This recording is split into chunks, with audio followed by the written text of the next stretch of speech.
Refuting some evolutionist videos takes a little work. Some, like this one, is almost entertaining. Hello, baby.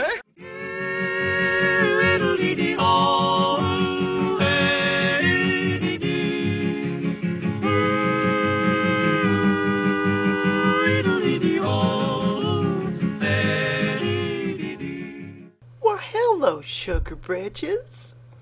What do you have for me today? But I'm not talking about, the mouth of great rivers in my video. I guess my point sailed over your head somewhat, Neff. My point was there are all kinds of marine environments. They vary greatly in sedimentation rate, and lots of fossils are found in those different kinds of environments. You seem to think that all fossils are formed in this imaginary, slow process that you described in your video. I was talking about the sedimentation rate in the open ocean floor. You see, don't know if you're aware of this, but oil companies have dug up lots of fossils, mining for oil. Well, Neff, through getting 2 degrees in geology and working as a geologist, I probably picked that up somewhere. But I don't believe it's the problem you think it is, for these reasons.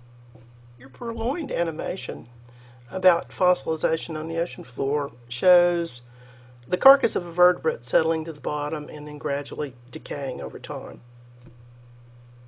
But that's not what the fossils in drill rig cores look like. They look more like this.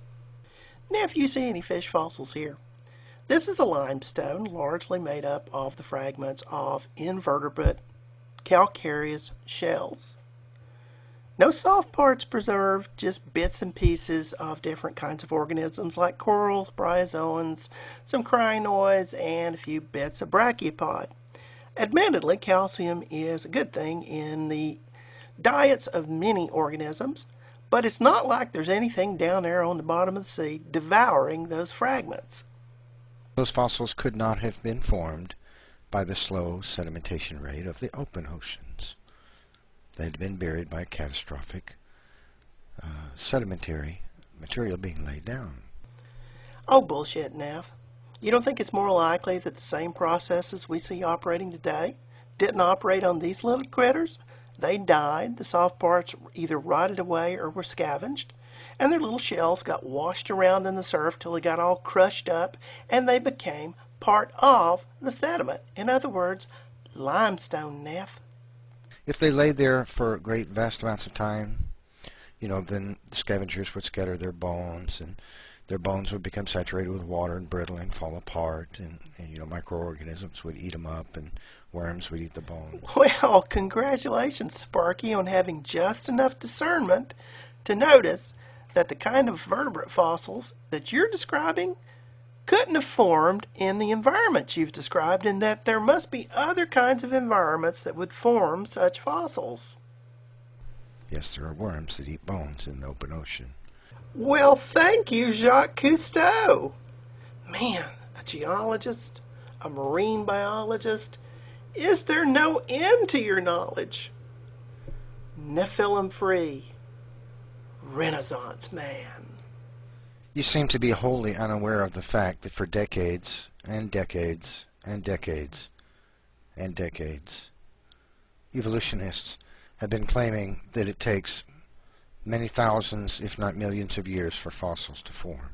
And you're either wholly unaware or willfully ignorant of the fact that everyone always has recognized, that the fossil record is biased toward things that get buried quickly. Fossilization itself, the process, that is replacement or mineralization of the original material, does take a very long time because millions and millions of chemical reactions are necessary for that to happen. Unbelievable.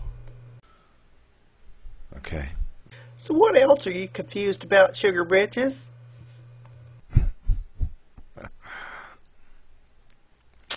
I don't know if, you took biology class in high school or college, but there's such a thing as anaerobic bacteria, They live in environments where there's no plentiful source of air. Do you mean air or oxygen? Judging by the complete ignorance of your statement, coal. You know about coal, right? Funny you should mention that, Neff. I used to be a gold geologist. But first, let's get back to this decomposition in anoxic environments. Didn't mean to imply that there's no decomposition. It's just that it's retarded. I'm sorry, Neff, that's one of those words I try to avoid when I'm talking to you. Thing is, let me just show you a picture. Did you ever see the sky? Ooh. Oh. Thing is, that swarthy gentleman was pulled out of a peat bog in Denmark, and he's been dated to a bit over 2,000 years old, I believe. Well, the thing is, they pulled out a lot of bodies from those peat bogs, and they haven't rotted away. That's my point about retardation. Oh, that's that word again, I'm sorry. Slowing of the decay process. The coal is massive amounts of plant material gathered by water and deposited in one location. Sorry to interrupt your ministrations there, old Hoss, but I wanted to point out a mistake. You see, you say that the material is gathered by water in a single place. It doesn't have to be gathered. It grows in place, it dies, and then it's buried by later plant material. Happens in swamps. And I got a little fossil here that kind of demonstrates that it grew in place. It wasn't moved by like floodwaters or anything. It's one of those fossils you creationists like when it's convenient to bring up. It's a polystrate fossil. It's a tree trunk. And it's not unusual to find tree trunks in coal deposits, root structures and all.